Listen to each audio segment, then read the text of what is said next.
So over the past few years, we've had a lot of American boxing fans, mainly Deontay Wilder and PBC fanatics, who like to take a dump or try to take a dump on British boxing and the success of British fighters like Anthony Joshua by saying that it's easy to become successful in the UK as a boxer because they'll support just about anybody and there are no other sports really to follow in the UK. Whereas in America, there's a vast array of different sports that people follow and therefore it's more difficult to become a star in the United States. Well, I've long said that this is absolute, complete and utter nonsense. First of all, the people saying this have got no idea about the sporting scene in the UK. They don't know which sports are popular. They've got no idea what they're talking about. In the UK, you've got football, okay, real football, not American gridiron. I'm talking about football. We actually play with your feet. Okay, football, which is the biggest sport in the world, right, is also by far the biggest sport in the UK. And there are loads of different stars in football in the UK.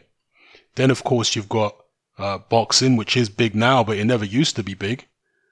You go back, 15 years or whatever in the UK, boxing was like number 10 or number 9 in terms of most popular sports in the UK. It was nowhere near the number 1. You've got rugby, which is popular in the UK. You've got motorsport, which is very popular. You've got cricket, which is still popular. You've got athletics, which is still you've got a whole host of different sports which are popular in the UK. Darts is popular. All right. And the UK has a population which is like 1/5 the size of the United States. So in the United States, yes, they do have more sports, but they don't have 5 times as many sports which are popular in America as they have in the UK. Do you understand? So what people are trying to say is that per capita, America has more popular sports than the UK does, but it's just not true. Again, do the maths. Does America have 5 times as many sports per person as the UK does? No, it doesn't. Yeah. And if you look at the numbers for American boxing and compare them to British boxing, American boxing should have 5 times as much interest in their fighters. Yeah. Once upon a time, they actually used to, back in the 80s and 70s and stuff like that. The size of the American population was reflected in their pay-per-view numbers, ticket sales, etc., compared to the UK. And the success of this right here, the UFC, is really the smoking gun, nail in the coffin evidence, which shows that the lack of popularity that boxing has in America right now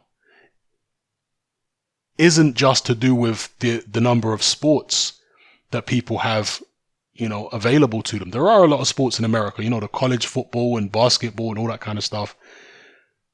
But the main issue is with the fans and what they want and the way boxing is marketed. Because UFC is a combat sport. UFC, it's been acknowledged, has taken a lot of boxing fans. A lot of people who used to follow boxing now follow UFC instead.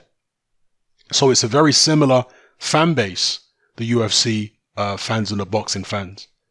So UFC with Dana White, they've obviously done a lot of things right by way of promoting their brand. And boxing hasn't caught up.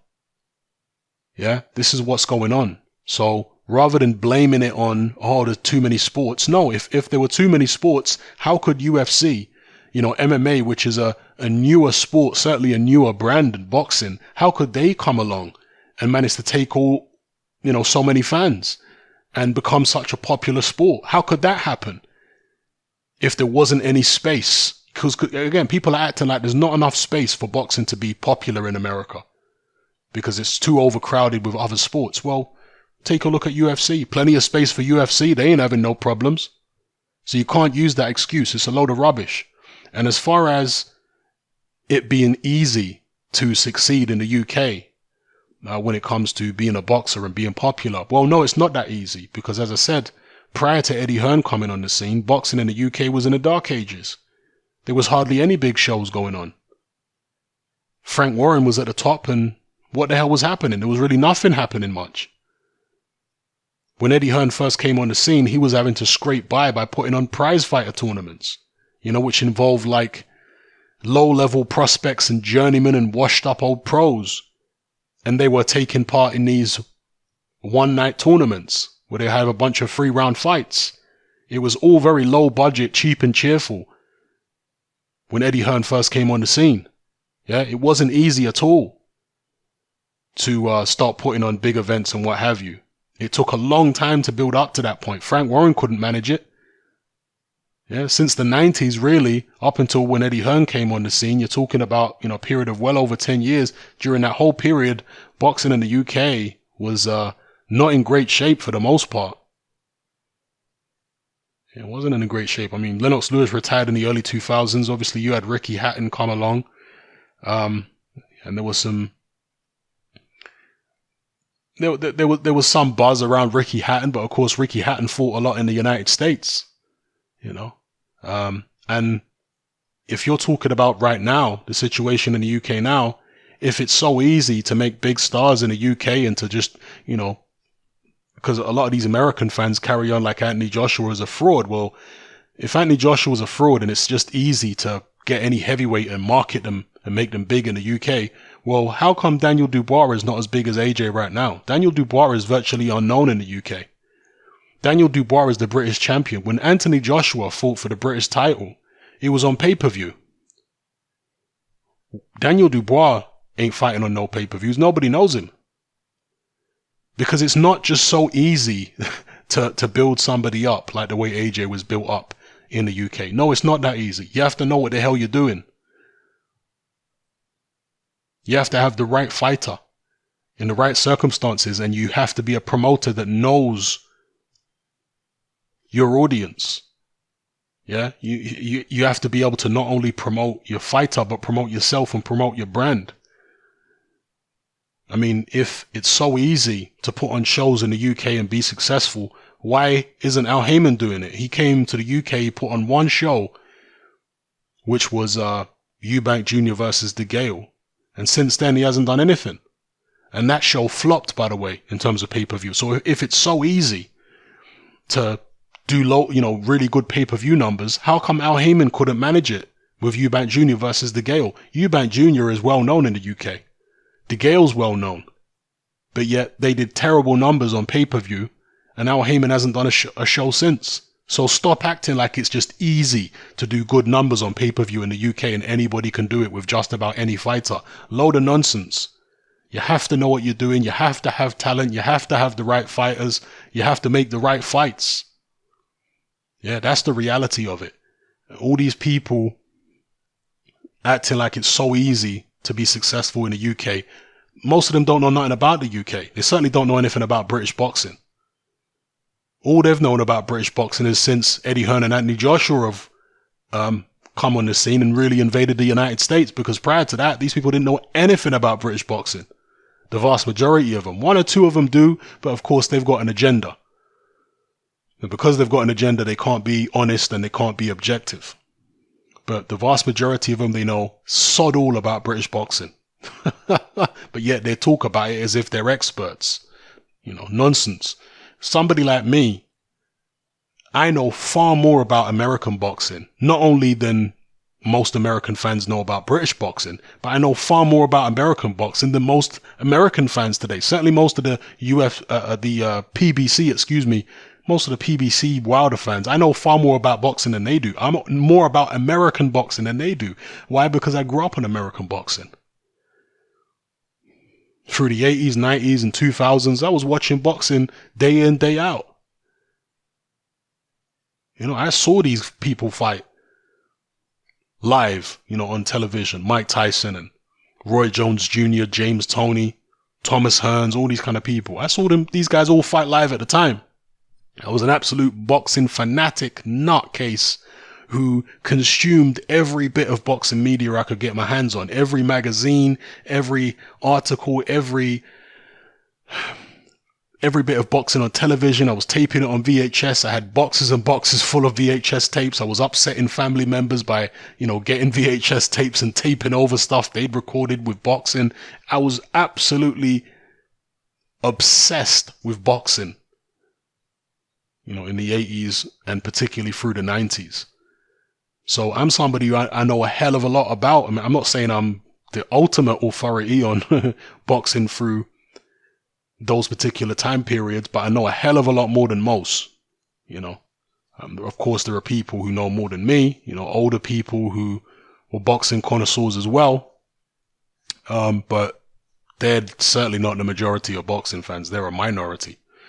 But anyway, let me know what you guys think in the comments. I just had to dispel this myth because, again, if the number of sports in America, and there are more sports in America, I'm not disputing that. There are more sports in America than there are in the UK, which are popular.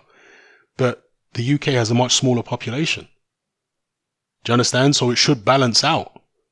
And again, UFC is very popular in the United States. UFC is a younger sport than boxing. So how is it that UFC is still doing very well, but boxing is not doing well? How is that possible? If there's no room for boxing to be as big as it used to be, how come there's room for UFC? See, people just talking rubbish. The promoters in the United States are too old and short-sighted to really take boxing to the next level and take it where it needs to be. That's the problem. The promoters are just not doing their jobs, and it's going to take a young maverick individual to come in and really overhaul the way boxing is done in America. Of course, Al Heyman has tried it. Al Heyman is an older guy. Even though he's extremely smart, Al Heyman, he is an older guy.